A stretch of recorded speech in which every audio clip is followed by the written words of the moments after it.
Search করার পরে আমরা 2টা ঘরে আনুমানিক মতো চাল উদ্ধার করি, যেটা ধারণা করা হচ্ছে যে এখানে আনোয়ার এবং আসগর আলী নামে 2 ব্যক্তি জড়িত।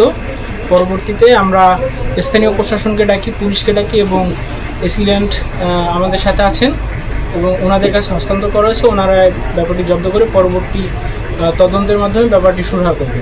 বাংলাদেশ সেনাবাহিনী দেয়ানগঞ্জ ক্যাম্পের ক্যাপ্টেন হাসান স্যারের নেতৃত্বে একটা বিশেষ টিম টহলরত অবস্থায় ছিল। তারা গোপন সন্দেহের ভিত্তিতে জানতে পারে যে এই কাছিহারা এই আনোয়ারের বাড়িতে তারা সরকারি যে বিজিটি চাল আছে, চালের গুদামজাত করা হয়েছে অবৈধভাবে।